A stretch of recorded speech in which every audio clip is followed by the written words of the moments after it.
আব্বু যখন বাড়ির বাইরে, তখন এক রাতে আমি খুব অসুস্থ হয়ে পড়ি। সাহায্য করতে এগিয়ে আসেন বাবারই এক বন্ধু। এরপর রাতে যখন প্রচণ্ড ঝড় বৃষ্টি শুরু হয়, তখন বাবার বন্ধু আমাদের বাড়িতেই থেকে যান। আর সেই সুযোগে রাতে মা আর সেই কাকুর মধ্যে এমন কিছু একটা ঘটে যায়, যা আমি নিজের চোখে দেখেও বিশ্বাস করতে পারছিলাম না। চলুন শোনা যাক সেই রাতের গল্প। ঘটনাটা যখন ঘটেছিল, তখন আমি ক্লাস 5-এ পড়ি। আমার বাবা একটা ট্রাভেল কোম্পানিতে বাস ড্রাইভার ছিলেন। মাঝে মাঝে উনি বাস নিয়ে দূর দূর চলে যেতেন। আমাদের তখন একলা থাকতে হতো। একলা মানে আমি, আমার মা আর আমার 1 বছরের ছোট বোন। একবার বাবা এরকমই লং ট্যুরে গাজীপুর গিয়েছেন 1 মাসের জন্য। আমরা যথারীতি বাড়িতে একলা আছি। একদিন রাতে হঠাৎ আমার প্রচণ্ড বমি হতে লাগল। মা এসব দেখে খুব ভয় পেয়ে গেলেন। রাত তখন প্রায় 10টা। মা বাবাকে ফোন করে আমার অবস্থা বলতে বাবাও খুব চিন্তিত হয়ে পড়লেন। উনি অনেক ভেবে ওনার এক বন্ধুকে ফোন করলেন, যিনি একটা হাসপাতালে কাজ করতেন। তিনি আমাদের বাড়ির থেকে একটু দূরে থাকতেন।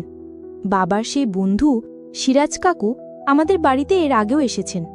মা তাকে চিনতেন, কারণ বাবার অ্যাপেন্ডিক্স অপারেশনের সময় আর আমার বোন হবার সময় উনি খুব সাহায্য করেছিলেন। সিরাজ কাকু যখন খবর পেয়ে আমাদের বাড়িতে এলেন, তখন রাত প্রায় 11টা বাজে। কাকু এসে আমার অবস্থা দেখেই বললেন, একে এক্ষুনি হাসপাতালে নিয়ে যেতে হবে। উনি একটা সিএনজি ডেকে আনলেন। আমরা প্রায় রাত 12টা নাগাদ আমাদের বাড়ির থেকে একটু দূরে একটা সরকারি হাসপাতালে গেলাম। ওখানে ওনার অনেক চেনাজানা ছিল। উনি তাড়াতাড়ি একজন ডাক্তারকেও ধরে নিয়ে এলেন। ডাক্তারবাবু আমাকে তাড়াতাড়ি একটা ইঞ্জেকশন দিলেন আর বললেন, এই ইঞ্জেকশনটা সকালে আমাকে আরও একবার নিতে হবে। এমনিতে বিশেষ চিন্তার কিছু নেই, ঠিক হয়ে যাবে। আমরা আবার সিএনজি ধরে বাড়ি চলে এলাম। তখন রাত প্রায় 1টা। আমরা বাড়িতে প্রায় ঢুকতে যাচ্ছি, এমন সময় হঠাৎ প্রবল ঝড় আর বৃষ্টি শুরু হলো। কয়েক মিনিটের মধ্যেই আমরা সকলে কাক ভেজা হয়ে গেলাম। বাড়িতে কোনো রকমে ঢুকে ভিজে জামাকাপড় ছাড়তে ছাড়তেই দেখি ঝড় আর বৃষ্টির সাথে দুম দাম এদিক ওদিক বাজ পড়াও শুরু হয়ে গেল। বাপরে, সে কি বজ্রপাত! কান একেবারে ঝালাপালা হয়ে যাবার জোগাড়। রকম সকম দেখে বোঝা যাচ্ছিল যে এই ঝড় বৃষ্টি কোনো মতেই সহজে থামবার নয়। মা উপায়ান্তর না দেখে সিরাজ কাকুকে সে রাতে আমাদের বাড়িতেই থেকে যেতে বললেন। সিরাজ কাকু এত রাতে ঝড় বৃষ্টি মাথায় করে আর বাড়ি যাবার ঝুঁকি নিলেন না। রাত 1:30 নাগাদ আমরা সবাই মিলে, মানে আমার মা, বোন, আমি আর সিরাজ কাকু, আমাদের একমাত্র শোবার ঘরে শুয়ে পড়লাম। আমাদের বাড়িতে এমনিতেই একটা মাত্র বড় শোবার ঘর। আরও একটা ভীষণ ছোট ঘর অবশ্য ছিল, কিন্তু ওই ছোট ঘরটাতে আমাদের রান্নাঘর বানানো হয়েছিল। বাথরুম ছিল বাড়ির বাইরে। বাড়ির সামনের একটা ছোট অংশে টিনের চালা আর 5 ইঞ্চি দেওয়াল দিয়ে একটা খুপড়ির মতো বানানো হয়েছিল। আমাদের শোবার ঘরে কোনো খাট ছিল না। আমরা রাতে মাটিতেই মাদুরের উপর বিছানা বিছিয়ে শুতাম। যাই হোক, আমার মার দুপাশে আমি আর আমার বোন শুয়েছিলাম, আর বোনের অন্য পাশে শুয়েছিলেন সিরাজ কাকু। আমরা শুতে না শুতে কারেন্টটাও ফস করে চলে গেল। বোধহয় ঝড়ে কোথাও ইলেকট্রিকের তারফার ছিঁড়ে গিয়েছিল। মা সিরাজ কাকুকে বাবার একটা লুঙ্গি আর একটা স্যান্ডো গেঞ্জি বের করে দিয়েছিলেন। সিরাজ কাকু নিজের ভিজে প্যান্ট জামা ছেড়ে শুধু বাবার লুঙ্গিটা আর গেঞ্জিটা পরেই শুয়ে পড়লেন। আমিও গেঞ্জি গায়ে আর প্লাজো পরে শুয়ে পড়লাম। মার পরনে ছিল শাড়ি, সায়া আর ব্লাউজ।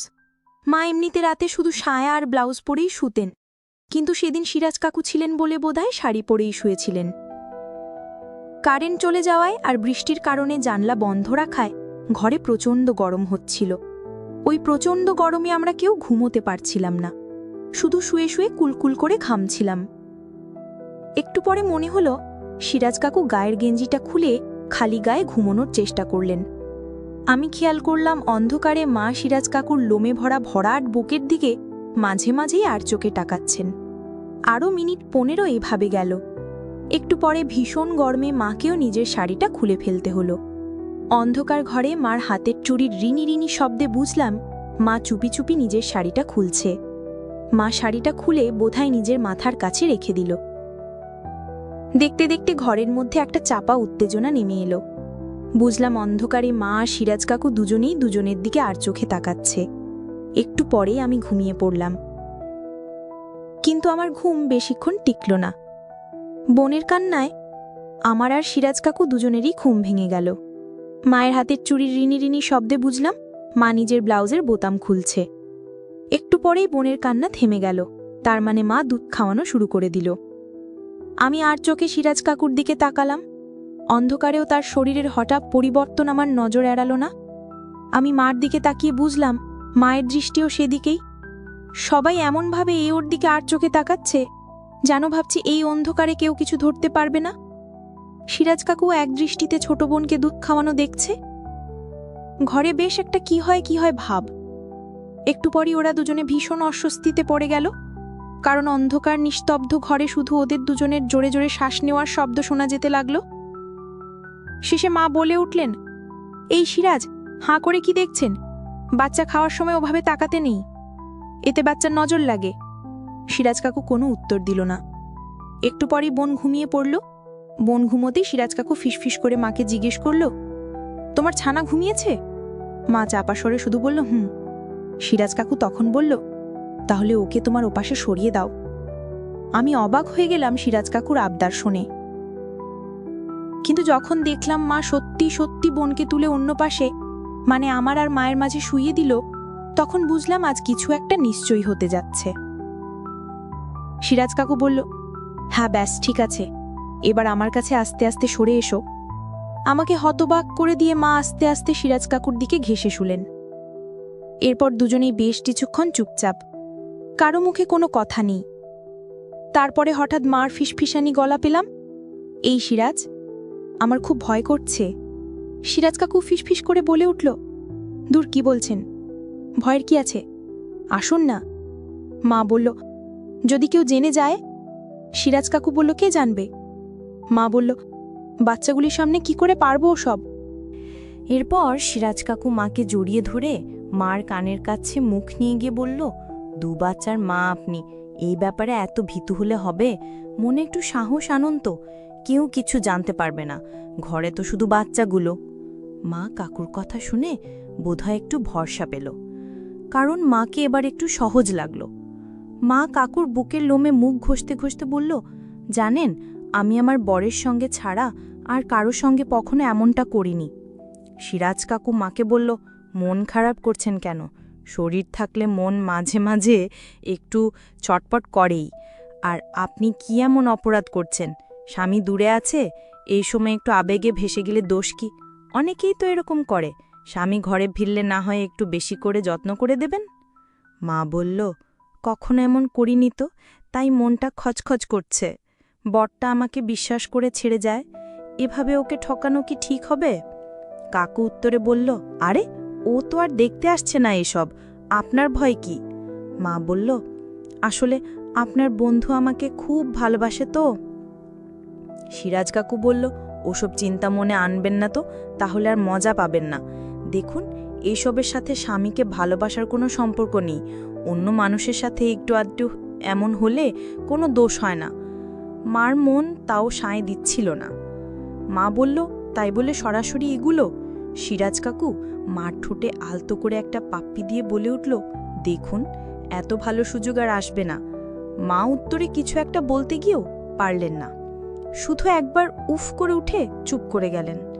এরপর কিছু অদ্ভুত শব্দ আমার কানে আসতে লাগলো। কি ঘটছে তা বুঝতে আমার আর বাকি রইল না। মা কিছুক্ষণ পর আদরে গলায় কিছু একটা বলতে গেলেন, কিন্তু পারলেন না। সিরাজ কাকুর তীব্র আদরে তার সব বাধা দেওয়ার ক্ষমতা কমে আসছিল। এক সময় মা একেবারে নিস্তেজ হয়ে পড়লেন, আর সেই সুযোগে সিরাজ কাকু মার শেষ বাঁধনটুকুও খুলে দিল। সিরাজ কাকু এবার ফিসফিস করে মাকে বলল, মুখে তো খুব সতীপনা দেখাচ্ছিলে, কিন্তু তোমার শরীর তো অন্য কথা বলছে। মা এর কোনো উত্তর না দিয়ে সিরাজ কাকুর মাথার চুলে আঙ্গুল চালাতে লাগলেন। কিছুক্ষণ পর রাতের নিস্তব্ধতা ভেঙে শুধু দুজনের ভারী নিঃশ্বাস আর চাপা গোঙানির শব্দ ভেসে আসতে লাগল। মা তীব্র আবেগে মাথাটা একবার এদিক একবার ওদিক করতে লাগলেন। মনে হচ্ছিল দুটো বন্য প্রাণী যেন তীব্র উত্তেজনায় একসাথে কাতরাচ্ছে। বন্ধুরা, আশা করি বাকিটা বুঝে গেছেন। এরপর মা আর সিরাজ কাকু একে অপরকে শক্ত করে জড়িয়ে ধরে বাকি রাতটুকু কাটিয়ে দিল। পরের দিন ভোরে সিরাজ কাকু বাড়ি ফিরে গেলেও রাতে আবার ফিরে এলো। এরপর থেকে প্রায় প্রতি রাতেই তাদের মধ্যেই গোপন মেলামেশা চলতে লাগল। বাবা ফিরে আসার আগে পর্যন্ত প্রায় 25 দিন এভাবেই কাটল। এরপর বাবার ফিরে আসার সময় হয়ে গেল। বাবা গাজীপুর থেকে ফিরে আসার পর বেশ কিছুদিন সিরাজ কাকু আর আমাদের বাড়িমুখও হয়নি। বন্ধুরা, পুরো গল্পটা শোনার জন্য ধন্যবাদ। গল্পটি আপনাদের কেমন লাগলো অবশ্যই কমেন্টে জানাবেন। ভালো লাগলে একটা লাইক দেবেন। আর এই রকম আরও গল্প শোনার জন্য চ্যানেলটি সাবস্ক্রাইব করতে ভুলবেন না। দেখা হবে পরের কোনো গল্পে। ভালো থাকবেন।